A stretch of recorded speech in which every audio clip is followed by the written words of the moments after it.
Terkait dengan mengantuk, mohon izin, mohon maaf, itu lebih kembali pertama, selain kepada niat adalah pengaturan waktu. Coba dicek. Mungkin ada kebiasaan yang menjadi kembali kebiasaan baru sehingga perlu adaptasi kembali.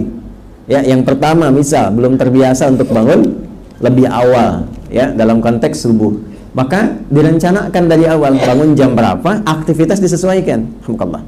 Misal yang tadinya siangnya terlalu banyak aktivitas, dicek kembali mana yang betul-betul aktivitas pokok, yang lainnya istirahat. Karena sederhana sekali, kalau bukan siang datang malam. Terlalu sibuk siangnya, maka akan banyak istirahat di malam harinya. Terlalu sibuk malamnya, siangnya akan ngantuk. Ya, antum kalau malamnya terus aktivitas, pasti dia akan menuntut, fisik akan menuntut haknya untuk mendapatkan istirahat di siang harinya. Kebalikannya, kalau siangnya terlalu banyak aktivitas, malamnya pun akan demikian. Apalagi kalau siangnya sibuk, malamnya sibuk, tidurnya telat. Itu sudah otomatis, kalaupun dipaksakan bangun dalam keadaan menjelang subuh, itu subuhnya pasti dapat ngantuk. Pasti itu. Maka apa yang dilakukan? Manajemen Nabi SAW. Siang beraktivitas. Nabi itu kalau sudah masuk waktu Isya, selesai Isya, silahkan cek dalam hadis-hadis, ba'da Isya itu langsung istirahat. Cuma sedikit evaluasi dengan istri beliau tercinta.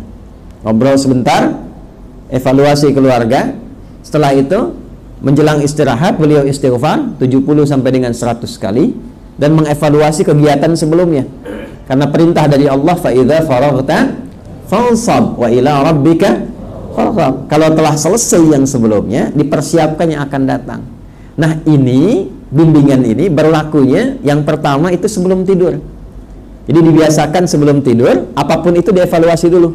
Baik itu ibadah akhirat kita ataupun aktivitas dunia kita. Contoh, untuk yang akhirat, hari ini saya sholatnya dalam 5 kali itu berjamaah berapa kali? Cek dari subuh sampai isya. Ya, bukankah keutamaan jamaah lebih baik daripada sendirian? Ya, sholatul jamaati afdalu min sholatil fardhi bi 27 darajah. Salat jamaah lebih baik daripada salat sendirian. Berapa pahalanya? 27. Nah, kita sudah tahu 27 itu. Kemudian mohon maaf, dari subuh sampai dengan isya berapa kali yang jamaah? Berapa kali yang sendirian? Misal, hari kemarin saya jamaahnya 4 kali, 1 belum. Satunya di waktu zuhur. Maka rencanakan, minta sama Allah supaya besok kita rencanakan zuhur berjamaah. Kalau perlu malamnya sudah dirinci. Subuh di masjid A, zuhur di masjid B, ya kan? Kemudian asar, maghrib sampai isya. Saya tanya antum Jumatan hari ini akan di mana tuh? Hah? Kalau ya jelas di masjid, ya, masa Jumatan di rumah? Pasti di masjid. Direncanakan masjid mana? Sehingga dengan perencanaan itu kegiatan jadi terukur. Itu tiap malam lakukan. Lalu kegiatan dunia misalnya, ya mohon maaf, dalam sehari itu berapa kali sudah perhatian terhadap anak? Jangan-jangan pada anak pun belum sempat nyapa. Ya, pada keluarga seperti apa? Pada ibu sudah menyapa atau belum? Sudah mendoakan keluarga atau belum? Ya. Nanti setelah semuanya direncanakan, yang kurang-kurang istighfari, itulah maksudnya 70 sampai 100. Supaya dalam tidurnya Allah ridha. Jadi kalau orang terbiasa istighfar, mengoreksi, mengevaluasi istighfar, itu akan membantu dia mendapatkan suasana tidur yang tenang. Akhirnya tidurnya lebih tenang, lebih enak, lebih nyaman. Diatur Nabi ba'da isya demikian, paling-paling 15-30 menit selesai istirahat. Jadi kalau sekarang misalnya selesai setengah 8 salat isya, jam 8 sudah istirahat. Bangun pertengahan malam. Ya, saya pernah mengukur itu dalam hadis, kalau kurang lebih setengah 8, jam 8 selesai, itu bangunnya kurang lebih jam setengah 2 lah. Itu rata-rata itu seperti itu. Setengah 2, kalau sepertiga malamnya setengah 3 kurang lebih. Kalau kekinian setengah 5 subuhnya, setengah 3 jam 3. Itu kalau kita bisa lakukan dari jam 8, 9, 10, 11, 12, 1, ya, kemudian 2, kurang lebih 5, 6 jam itu standar untuk metabolisme tubuh. Nah, itu butuh latihan. Kalau kita biasakan demikian, bangun standarnya 5-6 jam, tergantung jam berapa kita istirahat, itu tubuh akan menyesuaikan, dengan sendirinya terbawa. Nah, apakah Nabi pernah begadang? Pernah. Kalau ada perlunya.